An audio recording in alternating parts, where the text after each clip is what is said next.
बिस्मिल्लाहिर्रहमानिर्रहीम। अस्सलाम वालेकुम। हस्ती बारी ताला से मुतल्लिक चंद सवाल जहन में चंद सवालात उठते हैं, उनकी वजाहत फरमा दीजिए। नंबर 1, शैतान अल्लाह का मुकर्रब था और अल्लाह की मखलूक भी। शैतान को अल्लाह के आगे इनकार करने की जुर्रत कैसे हुई? नंबर 2, अल्लाह ताला ने इस कायनात को 6 दिनों में क्यों बनाया? उसकी क्या हिकमत है? वो एक दिन में भी तो बना सकता था, जबकि वो कुन फयकून से काम कर सकता है। नंबर 3, जन्नत को जन्नत में रखने और जहन्नम को जहन्नम में रखने का अल्लाह को क्या फ़ायदा होगा? क्या वो गफूर रहीम और सत्तारुल अयूब नहीं है? नंबर 4, ए अल्लाह, दुरूद व सलाम हो मोहम्मद सल्लल्लाहु अलैहि वसल्लम और उसके आल पर, जिस तरह तूने दुरूद व सलाम भेजा है इब्राहिम अलैहिस्सलाम और उसके आल पर। वो कौन से नाम आते हैं जो अल्लाह ने इब्राहिम और उसके आल पर भेजे हैं, जो हम भी हर नमाज के वक्त अल्लाह से तलब करते हैं? जवाब, मौलाना अब्दुल मालिक। नंबर 1, शैतान को अल्लाह ताला के आगे इनकार करने की जरूरत इसलिए हुई कि अल्लाह ताला ने उसे अख्तियार दिया हुआ था कि चाहे तो अल्लाह ताला के हुक्म को कबूल करे और चाहे तो इनकार कर दे। उसने अख्तियार का गलत इस्तेमाल किया, अल्लाह ताला के मद्दे मुकाबले खड़ा हो गया, तकब्बुर किया और काफिरों में से हो गया। उसने अल्लाह ताला के हुक्म के मुकाबले में अपनी अक्ल का इस्तेमाल किया, अल्लाह ताला के हुक्म को गलत जाना। आदम को सजदा करना, उसकी तज़ीम करना, उसकी खिलाफत को तस्लीम करना उसके नज़दीक सही न था। उसके नज़दीक अल्लाह का फरमान गलत था। उसे इस बात का इल्म था कि अल्लाह ताला खालिक है, मालिक है, वो अख्तियार को सलब भी कर सकता है। उसके बावजूद उसने अल्लाह के हक के हाकिमियत का इनकार किया। अल्लाह ताला फरमाता है, जब मैंने तुझे सजदे का हुक्म दिया तो फिर किस चीज़ ने तुझे सजदे से मना कर दिया? उसने जवाब में कहा, मैं आदम से बेहतर हूँ, तूने मुझे आग से पैदा किया और आदम को मिट्टी से। अल-अराफ आयत नंबर 12। शैतान उस जसारत और बेबाकी के सबब रामदाय दरगाह हो गया और शैतान की तरह जिन्नों और इंसानों में से उसके नक्शे कदम पर चलने वाले भी उसकी तरह मरदूद और मलऊन हो गए। आपने जो सवाल उठाया है उसका ताल्लुक सिर्फ शैतान से नहीं है, बल्कि जिन्नों और इंसानों में से हर उस गुरोह से है जिसने अल्लाह की मखलूक होने और अल्लाह की नेमतों से मालामाल होने के बाद कुफर किया। कुफर और शिर्क और अल्लाह की हिदायत और उसके अहकाम और उसकी हाकिमत के से इनकार का किसी के पास क्या जवाब है? जो भी ऐसा करेगा वो बिला जवाब करेगा और दुनिया जो दारुल अब्तला आजमाइश व इम्तहानगाह है, उससे चले जाने के बाद काफिर के लिए दोज़ख का अज़ाब तैयार है। अल्लाह ताला फरमाते हैं, तुम अल्लाह ताला के साथ किस बुनियाद पर कुफ्र करते हो? हालांकि तुम बेजान थे तो उसी ने तुमको जिंदा किया, फिर तुम्हें मौत देगा, फिर तुम्हें जिंदा करेगा और फिर तुम उसी की तरफ लौटाए जाओगे। अल बकरा आयत नंबर 28। शैतान को इन सारी बातों का इल्म था, इसलिए उसने अल्लाह ताला से मोहलत तलब की तो उसे मोहलत दे दी गई। सूरह आराफ आयत नंबर 15 ता 18 में है, शैतान ने कहा, मुझे मोहलत दे दीजिए उस दिन तक जब लोगों को दोबारा उठाया जाएगा। अल्लाह ताला ने फरमाया, तुझे मोहलत दिए जाने वालों में शामिल कर लिया गया है। उसने कहा, इस सबब से कि तूने मुझे गुमराह कर दिया है, मैं इंसानों को गुमराह करने के लिए तेरे सीधे रास्ते पर रुकावट बनकर बैठ जाऊंगा। फिर उनके सामने से, उनके दाएं से, उनके बाएं से उनको रोकूंगा, फिर उनमें से अक्सर को तू शुक्रगुजार न पाएगा। अल्लाह ताला ने फरमाया, निकल जा तू इस जन्नत से मलऊन व मजमूम होकर, उनमें से जिसने तेरी पैरवी की मैं जहन्नम को तुम सबसे भर दूंगा। शैतान कुफर, तकब्बुर, गुरूर व जहालत का एक मॉडल है। उस मॉडल को तमाम कुफार व मुशरिकीन और हाकिमत इलाही के मुनक्किरीन ने अपने सामने रखा हुआ है। यह आयत कुफर व शिर्क का मंतर पेश कर रही हैं। शैतान और उसकी ज़ुर्रियत सब ने अल्लाह की हिदायत और फैसलों के मुकाबले में अपनी अक्ल और नफ्सानियत की पैरवी की, और इसीलिए सबका अंजाम भी वही है जो शैतान का अंजाम है। दुनिया में भी अल्लाह ताला ने इंसान को शैतान के नक्शे कदम पर चलने से मना किया है और फरमाया कि ये तुम्हारा ऐसा दुश्मन है कि उसने अपनी दुश्मनी को छुपाया नहीं बल्कि खोल कर बयान भी कर दिया है।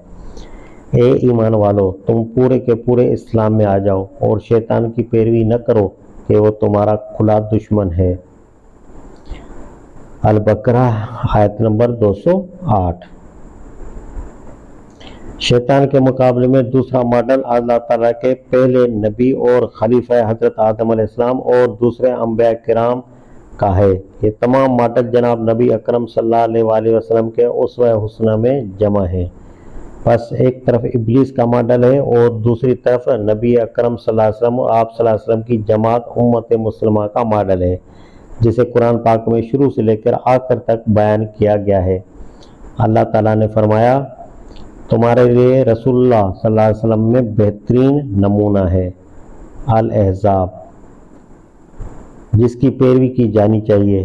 अहले ईमान अल्लाह ताला की नेमतों के शुक्रगुजार और अल्लाह ताला के अहकाम के सामने सर झुकाने वाले और बिला कम व कास्ट मानने वाले हैं, जबकि कुफार और उनके पैरोकार मुनाफिकीन अल्लाह ताला की हुक्मरानी पर मुतमईन नहीं हैं। वो अल्लाह के अहकाम में कमी बेशी करना चाहते हैं। उनके नज़दीक अल्लाह ताला के अहकाम में नुक्स है, इसलिए उनके नज़दीक ये अहकाम बिलाचों व चुरा काबिल कबूल नहीं है। ये कशमकश जो इब्लिस ने अल्लाह ताला से शुरू की आज भी जारी है। कुफार व मुशरिकीन व मुनाफिकीन इब्लिस का किरदार अदा कर रहे हैं और अहले ईमान हज़रत आदम और हज़रात अंबिया व सिद्दीकीन व शुहदा और सालिहीन के किरदार की पैरवी कर रहे हैं। ये कशमकश ता क़यामत जारी रहेगी। इंशाअल्लाह इस दुनिया में भी अहले ईमान को इब्लिस और उसकी ज़ुर्रियत पर गलबा हासिल होगा और आखिरत में भी अहले ईमान जन्नत में दाखिल होकर सुरखरू और कामयाब व कामरान होंगे और इब्लिस और उसके पैरोकार दोज़ख का ईंधन बनेंगे। नंबर 2, अल्लाह ताला ने कायनात को अपने इल्म, कुदरत और हुक्म से बनाया है। अपने काम की हिकमतें वही बेहतर जानता है। नज़र ये आता है कि कायनात के मजाज में उसने बतदरीज रखी है। यही हर काम तदरीजन होता है, दफ्तन नहीं। कायनात को अल्लाह ताला ने जिस तरह 6 दिन में रात में पैदा किया, उसी तरह उसे एक दिन में भी पैदा कर सकता था, लेकिन उसने अपनी मर्जी से ऐसा नहीं किया। एक इंसान माँ के पेट में 6 दिन रात नहीं बल्कि 9 महीने गुजारता है। इस तरह फसल, फल और दीगर ज़मीनी पैदावार भी 5 या 6 महीने में तैयार होती है। बच्चा 2 साल दूध पीता है, उसके बाद आहिस्ता आहिस्ता नशोनुमा पाता है और 15 साल की उम्र में बलूगत को पहुँचता है। तालीम भी एक दिन और एक साल में नहीं बल्कि उम्र के तवील अरसे में हासिल करता है। इस तरह कायनात के बाकी तमाम मामलात को आप देखेंगे तो अंदाज़ा होगा कि कोई काम भी आनन फानन नहीं होता, उसमें वक्त लगता है। नबी सल्लल्लाहु अलैहि वसल्लम पर कुरान पाक 23 बरस में नाजिल हुआ और नाफिज हुआ और इतने ही अरसे में सरजमीन अरब इस्लाम के मसखर हुई। अल्लाह ताला चाहते तो ये काम उससे कम अरसे में भी करा सकते थे। और पीछे जाएं तो हज़रत नूह अलैहिस्सलाम ने 950 साल दावत का काम किया, तब जाकर अल्लाह ताला ने ज़मीन को कुफर और कुफार से पाक किया। हज़रत नूह अलैहिस्सलाम और आप सल्लल्लाहु अलैहि वसल्लम के पैरोकारों के लिए ज़मीन कुफार से खाली फरमा दी। हज़रत नूह अलैहिस्सलाम रोए ज़मीन पर हुक्मरान बन गए। उनके पैरोकार उनकी उम्मत की हैसियत से सुरखरू हो गए। नंबर 3, जन्नतियों को जन्नत में और दोज़खियों को दोज़ख में रखने का अल्लाह ताला को कोई फ़ायदा नहीं। ये सारे फ़ायदे इंसानों के लिए हैं। अल्लाह ताला ने फरमाया, हे मेरे बंदो, अगर तुम्हारे अगले, तुम्हारे पिछले, तुम्हारे इंसान, तुम्हारे जिन, सबके दिल सबसे ज़्यादा मुत्तकी और पाकीज़ा बंदे के दिल की तरह हो जाए तो उससे मेरे इक़्तिदार में ज़रा बराबर इजाफा न होगा। हे मेरे बंदो, अगर तुम्हारे अगले, तुम्हारे पिछले, तुम्हारे इंसान, तुम्हारे जिन, सबके दिल उस आदमी की तरह हो जाएं जो सबसे ज़्यादा बदकिरदार और फाजिर आदमी है, तो इससे मेरे इक़्तिदार में कोई कमी नहीं आएगी। हदीस कुदसी, बुखारी, मुस्लिम। दुनिया में जिन और इंसान आजमाइश के तौर पर आए हैं। अल्लाह ताला ने जिस्म और जान और ज़मीन के खजानों और आसमान की नेमतों से नवाजा है। इंसान और जिन में से किसी को कोई हक नहीं है कि इस दुनिया में अल्लाह ताला के मुकाबले में अपनी ख्वाहिश नफ्स की हुक्मरानी कायम करे या दूसरे इंसानों की ख्वाहिश नफ्स और अक्ली बेरारवी की हुक्मरानी कायम करके शैतान के पीछे चले और अल्लाह के मुकाबले में शैतान की हुकूमत कायम करे। अगर ऐसा करता है तो जुल्म का मुर्तकब होता है और जालिम को फिर सज़ा मिलनी चाहिए जो उसके जुल्म के बराबर हो। शैतान की पैरवी, उसकी हुक्मरानी कायम करना सबसे बड़ा जुल्म है और जुल्म के बराबर वो सज़ा है जो दायमी हो और वो सज़ा दोज़ख का अज़ाब है। और अल्लाह की हुक्मरानी कायम करना सबसे बड़ा अदल है और उसकी जज़ा भी सबसे बड़ी जज़ा होनी चाहिए कि जो कि जन्नत है।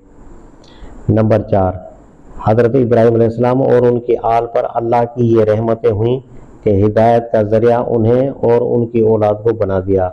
बनी इसराइल और बनी इस्माइल दोनों हज़रत इब्राहीम अलैहिस्सलाम की औलाद में से हैं। खुद नबी सल्लल्लाहु अलैहि वसल्लम भी हज़रत इब्राहीम अलैहिस्सलाम और हज़रत इस्माइल अलैहिस्सलाम की औलाद में से हैं और उनकी दुआओं का मज़हर है। नबी सल्लल्लाहु अलैहि वसल्लम ने फरमाया, میں اپنے باپ حضرت ابراہیم علیہ السلام کی دعا اور حضرت عیسیٰ علیہ السلام کی بشارت اور اپنی ماں کا خواب ہوں۔ حضرت ابراہیم علیہ السلام کی فضیلت اظہر من الشمس ہے۔ یہ مقام و مرتبہ اللہ تعالیٰ کی طرف سے ان پر درود و سلام کا نتیجہ ہے۔ اس طرح نبی صلی اللہ علیہ وسلم کے بعد تا قیامت ہدایت آپ صلی اللہ علیہ وسلم کے دامن سے وابستہ ہے۔ اب اللہ کی طرف سب راستے محمد صلی اللہ علیہ وسلم کے دربار سے ہو کر جاتے ہیں۔ آپ صلی اللہ علیہ وسلم کی حیثیت اور شان فرق کرنے والے کی ہے۔ محمد صلی اللہ علیہ وسلم لوگوں میں فرق کرنے والے ہیں۔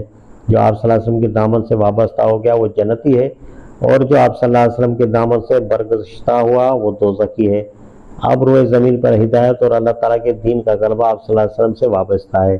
روئے زمین پر جتنی عبادت اللہ تعالیٰ کے آپ صلی اللہ علیہ وسلم کے ذریعے سے ہوئیں، اتنی کسی اور کے ذریعے سے نہ ہو سکیں۔ آپ صلی اللہ علیہ وسلم اور آپ صلی اللہ علیہ وسلم کی امت کے ذریعے پوری دنیا سے کفر مٹ جائے گا۔ آپ صلی اللہ علیہ وسلم نے فرمایا، میں ہوں مٹانے والا، میرے ذریعے اللہ تعالیٰ کفر کو مٹائے گا۔ روئے زمین سے کفر مٹ جائے گا اور ساری دنیا دارالاسلام بن جائے گی۔ دنیا میں آپ کی امامت، نبوت اور رسالت کا سورج طلوع ہوگا اور آپ پر نازل کردہ نظام کتاب و سنت نافذ ہوگا۔ یہ اسی طرح کی رحمت اور صلاۃ و سلام کا مظہر ہے جس کا ظہور حضرت ابراہیم علیہ السلام کے حق میں ہوا، بلکہ اس سے بھی بڑھ کر ہے۔